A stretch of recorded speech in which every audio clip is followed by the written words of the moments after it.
किसान भाइयों, हमें कई बार हमारी फसलों के ऊपर स्प्रे का रिजल्ट नहीं मिलता। जो हम कीटनाशक का, फंगिसाइड का, किसी खाद या फिर एनपीके का स्प्रे करते हैं तो स्प्रे का रिजल्ट हमें कई बार तो कम मिलता है, कई बार अच्छा मिलता है, कई बार बिल्कुल भी रिजल्ट नहीं मिलता और कई बार हमारी फसल के ऊपर उसका गलत रिएक्शन भी देखने को मिलता है, फसल भी जल जाती है। तो ऐसा क्यों होता है? हम स्प्रे करते समय ऐसी 10 गलतियां करते हैं जिनकी वजह से हमारी फसलों के ऊपर स्प्रे का रिजल्ट पूरा नहीं मिल पाता। तो ये वीडियो देखने के बाद में आपको पता चलेगा कि आपने कौन सी गलतियां करी हैं जिसकी वजह से आपको रिजल्ट स्प्रे का कम मिल रहा है। सबसे पहली गलती की अगर हम बात करें तो हम गलत समय के ऊपर स्प्रे करते हैं। ज़्यादा धूप में और दोपहर के टाइम पर आपको स्प्रे नहीं करना चाहिए, इससे भी स्प्रे का रिजल्ट कम होता है। तो आपको सुबह जब आपकी फसल पूरी तरह से ओस से सूख जाती है, यानी कि पौधे के ऊपर ओस का पानी बिल्कुल भी नहीं होना चाहिए, उसके बाद में आप स्प्रे कर सकते हो। और शाम को सूर्य ढलने से पहले, सूरज डूबने से पहले आप स्प्रे करते हो तो उसका रिजल्ट काफ़ी अच्छा मिलता है। बल्कि शाम का समय तो स्प्रे करने के लिए और भी अच्छा माना जाता है सूर्य डूबने से पहले। अगली जो मिस्टेक हम करते हैं कि इंसेक्टिसाइड को, यानी कि कीटनाशक को, फंगिसाइड को और एनपीके या खाद को हम मिक्स करके स्प्रे करने की कोशिश करते हैं। तो यहाँ पर हम सबसे बड़ी गलती करते हैं। एक तो आप जितने ज़्यादा टेक्निकल को, जितनी ज़्यादा स्प्रे को मिक्स करोगे उतना रिजल्ट कम होता जाएगा। और कुछ ऐसी स्प्रे होती हैं जिनको मिक्स करने से उनमें विपरीत रिएक्शन होता है और वो फसल के ऊपर भी नुकसान करती हैं। कुछ ऐसी खाद होती हैं जिनको मिक्स करने से उनमें विपरीत रिएक्शन होता है और वो फसल को जला देती हैं। जैसे कि कॉपर ऑक्सीक्लोराइड जो फंगिसाइड आता है, उसको हम किसी दूसरे कीटनाशक के साथ में मिक्स नहीं कर सकते। उसको किसी जो एंटीबायोटिक आते हैं उनके साथ में केवल मिक्स किया जा सकता है। जैसे कि स्ट्रेप्टोमाइसिन आता है, उसके साथ में हम मिक्स करते हैं तो अच्छा रिजल्ट देता है, लेकिन किसी कीटनाशक के साथ में उसको मिक्स नहीं करना चाहिए। आपका घोल फट जाएगा, फसल के ऊपर नुकसान भी हो सकता है। दूसरा, हम कई बार एनपीके का स्प्रे करते हैं, जैसे कि 05234 है, उसके साथ में हम जिंक सल्फेट डालते हैं, मैग्नीशियम सल्फेट डालते हैं। तो ये भी हमारी फसल के लिए हानिकारक है, नुकसान कर सकता है, आपका रिजल्ट कम होगा, घोल भी फट सकता है। हाँ, फास्फोरस के साथ में आप चिलेटेड जिंक डाल सकते हैं 12% वाला, वो फास्फोरस के साथ में रिएक्शन बिल्कुल ही कम करता है, तो उससे नुकसान नहीं होता। तो ये चीज़ आप ज़रूर ध्यान रखें।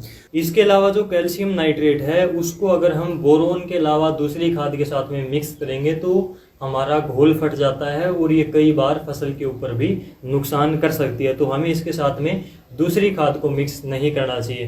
तो इस प्रकार से दवाई के साथ में दूसरी दवाई को मिक्स करने से पहले और खाद के साथ में दूसरी खाद को मिक्स करने से पहले उसके बारे में हमें पूरी जानकारी होना चाहिए कि ये इसके साथ में कम्बिनेशन ठीक रहेगा या फिर नहीं, ये इसके साथ में नुकसान तो फसल के ऊपर नहीं कर देगा। तो ये चीज़ आपको थोड़ा पता होना चाहिए। इसके बाद में जो तीसरी मिस्टेक हम करते हैं कि कीटनाशक दवाइयों के टेक्निकल नाम के आगे उसमें फॉर्मुलेशन लिखा होता है। जैसे कि ये दवाई इसी फॉर्मुलेशन में है, 80 फॉर्मुलेशन में आती है, WG फॉर्मुलेशन में आती है। ये फॉर्मुलेशन में आपको जब भी कोई दवाई के बारे में, टेक्निकल नाम के बारे में बताता हूँ तो उसकी फॉर्मुलेशन ज़रूर बताता हूँ। तो जैसे कि कोई दवाई अगर इसी फॉर्मुलेशन में आती है तो वो आपके पानी में जल्द ही घुल जाएगी, और जो 80 फॉर्मुलेशन में आती है तो ये पानी में जल्दी नहीं घुलेगी। ये दवाई ये पानी में घुलने के लिए टाइम लेगी, तो इसको थोड़ा आपको ज़्यादा घोलना पड़ेगा। इसके अलावा जो WG फॉर्मुलेशन में आती है, यानी कि जो भुजिया टाइप में आती है, कई बार पाउडर फॉर्म में आती है, तो इनको आपको अच्छे से पानी में मिक्स करके पूरी दवाई आपकी पानी में पूरी तरह से घुलनी चाहिए। उसके बाद में ही आपको स्प्रे करना चाहिए। जल्दबाजी में तुरंत दवाई डालकर इसका स्प्रे आपको नहीं कर देना है।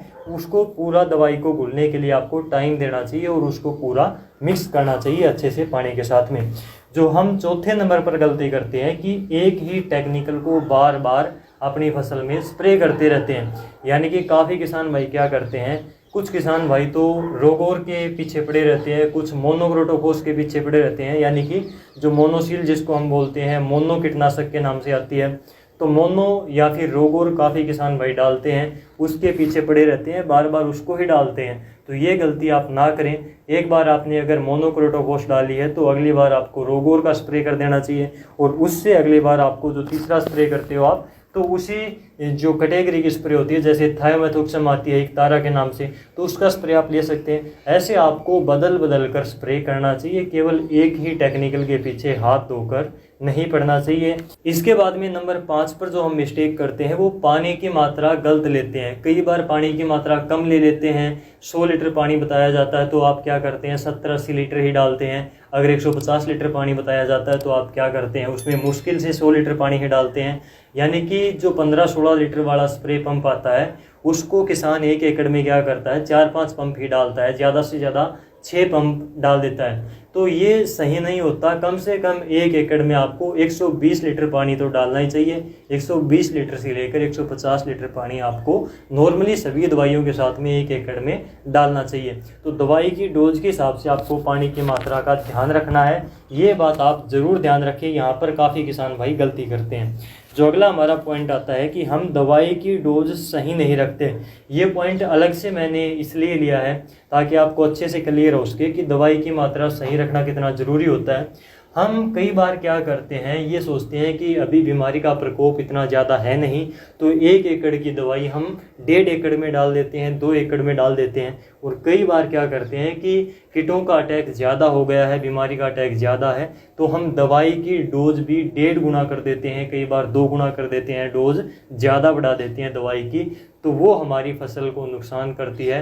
हमारी फसल के ऊपर कई बार तो पकेवा ले आती है, उसके बढ़वार को रोक देती है, या फिर कई बार फसल के ऊपर काफ़ी दुष्प्रभाव डालती है, फसल में काफ़ी नुकसान करती है, फसल को कई बार जला भी देती है। तो दवाई की डोज आपको सही डालनी चाहिए। अगर आपने दवाई की डोज कम कर दी तो रिज़ल्ट आपको बिल्कुल भी नहीं मिलेगा, और ज़्यादा आपने डोज डाल दी तो भी फसल के ऊपर नुकसान होगा। तो इसलिए दवाई की डोज का आपको विशेष रूप से ध्यान देना चाहिए। ये बात मैं आपको जोर देकर यहाँ पर कहना चाहता हूँ। इसके बाद में जो 7वें नंबर पर हम मिस्टेक करते हैं कि खेत में नमी ना होने की कंडीशन में भी स्प्रे कर देते हैं, सूखे खेत में भी स्प्रे कर देते हैं। चाहे कीटनाशक का स्प्रे करते हो, चाहे फंगीसाइड का, चाहे कोई खाद NPK का आप स्प्रे करते हो, आपके खेत में नमी जितनी अच्छी मात्रा में होगी आपको रिजल्ट भी उतना ही अच्छा मिलेगा दवाइयों का, खाद का।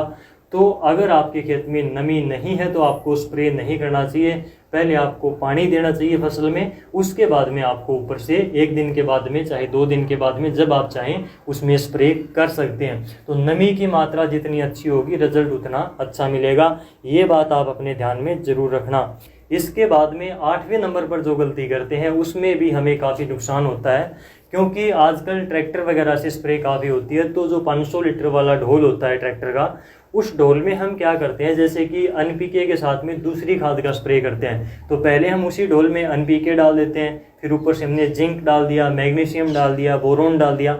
तो सारे पोषक तत्वों को, सारे खाद को NPK के साथ में, सारे खाद को मिलाकर अगर एक ही ढोल में आपने उसमें घोल दिया तो उनमें कई बार रिएक्शन हो जाता है। केमिकल रिएक्शन होने की वजह से घोल फट जाता है, या फिर कुछ चीज़ों का रिजल्ट उसमें दब जाता है, कुछ का रिजल्ट नहीं मिल पाता। कई बार इसका रिजल्ट बिल्कुल भी आपको नहीं दिखाई देगा, और कई बार चांस ज़्यादा ये होता है कि खाद की स्प्रे में अगर कोई रिएक्शन हो गया तो हमारी फसल की पत्तियों को जला देगा। इसमें ज़्यादा चांसेस यही रहते हैं।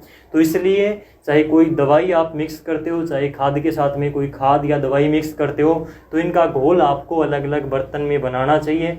और जो दवाइयाँ जो खाद हम मिला सकते हैं उनको अलग अलग बर्तन में घोल बनाकर उसका तुरंत हम स्प्रे पंप के अंदर अगर डालकर स्प्रे कर देते हैं तो उसमें रिएक्शन होने की गुंजाइश काफ़ी ज़्यादा कम हो जाती है, न के बराबर हो जाती है।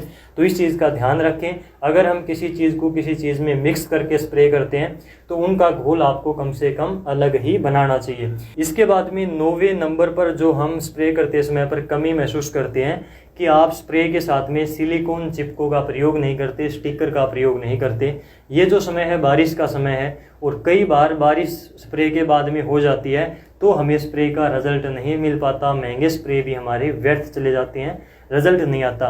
तो आप अगर स्प्रे के अंदर सिलिकॉन बेस्ड कोई चिपको या फिर स्टिकर मिलाकर स्प्रे करते हो तो एक तो अगर स्प्रे करने के बाद में बारिश हो जाती है कम टाइम के अंदर तो रिजल्ट कम होने के चांस कम हो जाते हैं, उसका रिजल्ट हमें अच्छा मिल पाता है।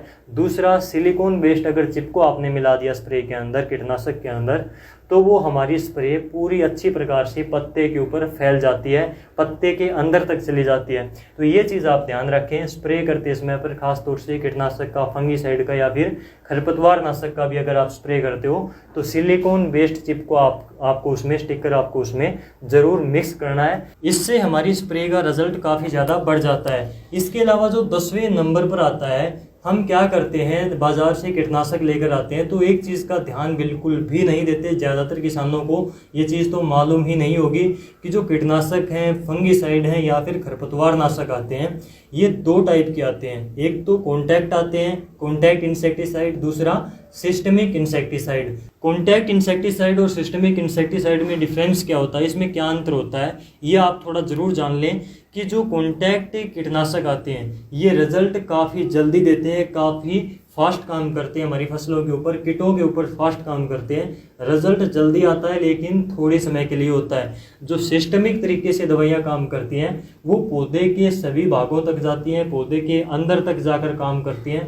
और उनका रिजल्ट थोड़ा लेट हो सकता है। मान लीजिए कॉन्टैक्ट का आज ही रिजल्ट आया तो सिस्टमिक दवाई का 1-2 दिन बाद हमें रिजल्ट दिखाई दे सकता है, लेकिन उसका रिजल्ट पूरे पौधे के अंदर काफ़ी लंबे समय तक बना रहता है। तो इस प्रकार से दवाइयाँ 2 प्रकार से काम करती हैं, कॉन्टैक्ट तरीके से और सिस्टमिक तरीके से। काफ़ी किसान भाइयों को ये बात शायद पहली बार ही सुनने को मिली होगी। आपको इसके बारे में पहले मालूम था या फिर नहीं, ये कमेंट करके अभी ज़रूर बताना। और अगर आपको ये जानकारी हेल्पफुल लगी हो, अच्छी लगी हो किसानों के लिए, अगर ये चीज़ फ़ायदेमंद साबित हो सकती है तो इसको दूसरे किसानों तक ज़रूर शेयर करना, ज़रूर पहुँचाना, ताकि उनको भी ये जानकारी मिल सके। आपसे फिर मुलाकात होगी कोई और जानकारी के साथ में, तब तक के लिए नमस्कार।